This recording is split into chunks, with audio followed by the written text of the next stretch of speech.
આરતી આપણે જોયું છે કે આ પૂરા સપ્તાહ દરમિયાન આ બંને ઇન્ડેક્સમાં આપણને ભારે વેચવાલી જોવા મળી હતી અને ગઈકાલે આપણને થોડોક વિરામ મળ્યો હતો, પરંતુ આજે ફરી એ વિરામને એક બ્રેક લાગી ગઈ છે અને આપણે જોઈએ છીએ કે મિડ કેપ અને સ્મોલ કેપમાં એક ભારે વેચવાલી આપણને જોવા મળી રહી છે અને એમ કહી શકાય કે તે અંડર પરફોર્મન્સ પણ આગળ કરી શકે છે તેવા સંકેતો પણ જોવા મળી રહ્યા છે. ખાસ કરીને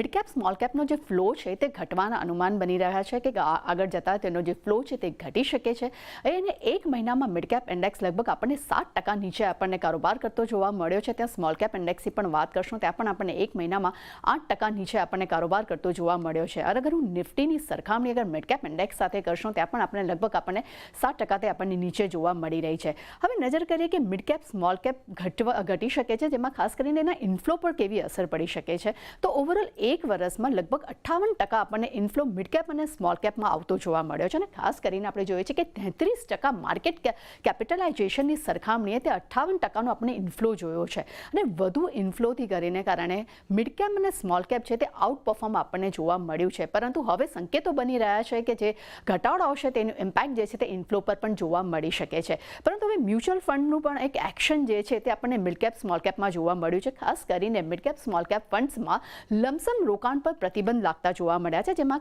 ખાસ કરીને 5 મ્યુચ્યુઅલ ફંડ કંપનીઓ જે છે તેમને લમસમ રોકાણ પર પ્રતિબંધ લગાડ્યો છે. હવે આપણે જોઈએ છીએ કે મ્યુચ્યુઅલ ફંડમાં એટલે કે મિડ કેપ મ્યુચ્યુઅલ ફંડમાં કઈ 3 કંપનીઓએ પ્રતિબંધ લગાડ્યો છે, જેમાં SBI mutual fund, ICICI mutual fund અને કોટક મ્યુચ્યુઅલ ફંડનો સમાવેશ થતો જોવા મળી રહ્યો છે. ત્યાં નજર કરીએ કે સ્મોલ કેપ રોકાણ પર પણ આપણે જોઈએ છીએ કે ત્યાં લિમિટ લગાડવામાં આવી છે, જેમાં Kotak Mahindra bank, Nippon India, ત્યારબાદ એસબીઆઈ મ્યુચ્યુઅલ ફંડ છે અને ત્યારબાદ આપણે જોઈ રહ્યા છીએ કે ટાટા આપણને મ્યુચ્યુઅલ ફંડ છે તેમાં પણ તેના તરફથી આપણને એક લમસમ લિમિટ જે છે તે સ્મોલ કેપમાં આપણને લાગતી જોવા મળી રહી છે. પરંતુ હવે ખાસ જોવાનું રહેશે કે મિડ કેપ અને સ્મોલ કેપ શું આપણને હવે આગળ વધુ મોંઘા થતા જોવા મળશે. તો એનું ખાસ મેઇન કારણ એ છે કે મિડ કેપ અને સ્મોલ કેપના વેલ્યુએશન છે તે ખૂબ જ મોંઘા થતા જોવા મળ્યા છે અને સરખામણી અગર લાર્જ કેપની સાથે કરીએ તો લાર્જ કેપની સરખામણીએ ખૂબ જ મોંઘા આપણને આ બંને ઇન્ડેક્સના આપણને વેલ્યુએશન જોવા મળ્યા છે. અને નિફ્ટીની અગર આપણે સરખામણીની વાત કરશું તો 22% મોંઘા આપણને મિડ કેપના આપણને વેલ્યુએશન જોવા મળ્યા છે